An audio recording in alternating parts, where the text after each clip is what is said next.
Saudara-saudari, selamat berjumpa. Saat ini saya ingin mengajak Anda semua merenungkan adorasi sebagai saat kita sehati dan sepikir dengan Tuhan dan sesama. Saya mendapat inspirasinya dari surat Santo Paulus yang kedua kepada umat di Korintus pada bab 13 ayat 11. Santo Paulus berkata begini, "Terimalah segala nasihatku, sehati sepikirlah kamu, dan hiduplah dalam damai sejahtera." Kita renungkan dua hal ini, bahwa adorasi adalah saat kita sehati dan sepikir, pertama-tama dengan Tuhan dan kemudian dengan sesama. Dan dari sana, hanya kalau kita sehati, seperasaan, sepikir dengan Tuhan dan sesama, kita akan dapat hidup dalam damai sejahtera. Adorasi itu adalah saat kita mengalami perjumpaan yang mesra dengan Tuhan Yesus yang hadir dalam sakramen Maha Kudus. Kita jangan hanya membayangkan kita ini berjumpa dengan Tuhan dalam bentuk roti, dan itu sungguh Tuhan yang hadir dalam bentuk roti suci itu. Bukan hanya diri Tuhan yang hadir, tetapi seluruh hidupnya, seluruh pikiran, perasaan, sabdanya, kehendaknya, dan tindakannya. Tindakannya yang menyelamatkan kita, yang berpuncak pada misteri korban salibnya di atas gunung Golgota. Dengan wafat dan kebangkitannya, Tuhan Yesus menebus, mengampuni dosa kita. Dia yang berasal dari Allah Bapa, yang diutus oleh Allah Bapa sebagai putra, dia hadir di tengah kita untuk ikut merasakan segala suka duka hidup kita.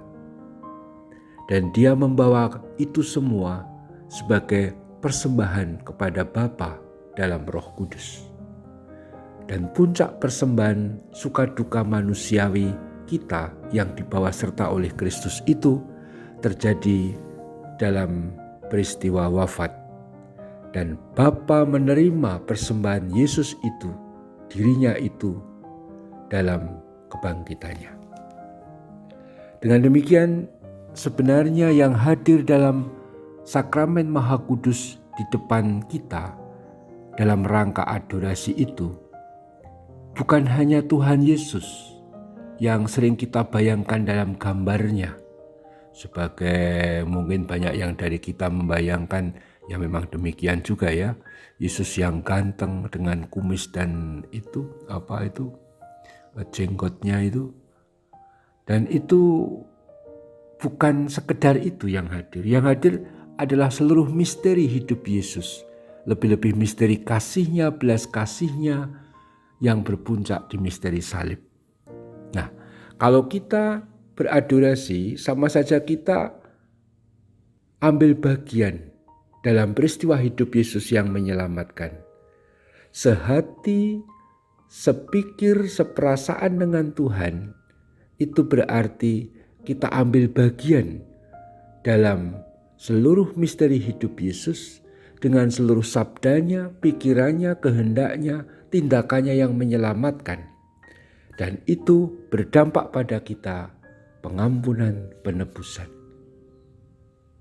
Nah, kalau kita dari Kristus menerima pengampunan, kita menerima penyelamatan, lebih-lebih kita dibebaskan dari segala dosa dan beban hal yang tidak bagus yang kita buat.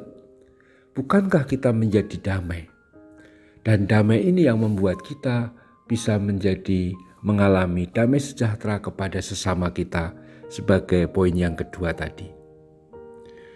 Selain itu, kita juga seperasaan, sehati sepikir dengan sesama kita. Maksudnya apa?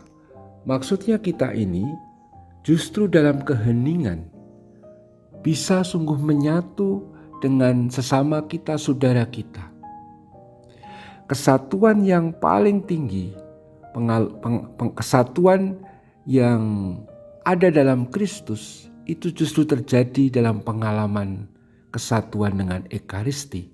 Saat kita bersatu dengan Kristus sekaligus dengan saudara-saudari, bukan hanya saudara-saudari yang masih hidup, tapi dengan orang-orang kudus yang juga hadir dalam perayaan Ekaristi. Dan saat adorasi, mereka pun ikut hadir.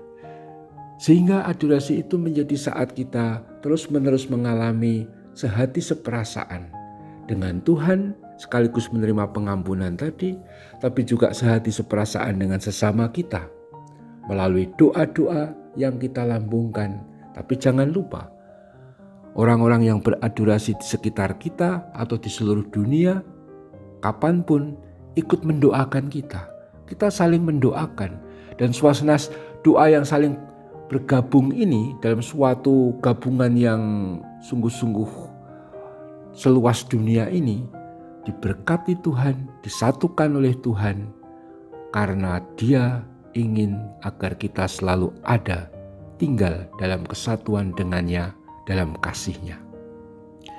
Damai sejahtera tidak lain adalah buah dari kesatuan kita dengan Tuhan berkat pengampunan yang kita terima, dan damai sejahtera kita alami bersama dalam hidup karena kita saling mendukung dalam doa.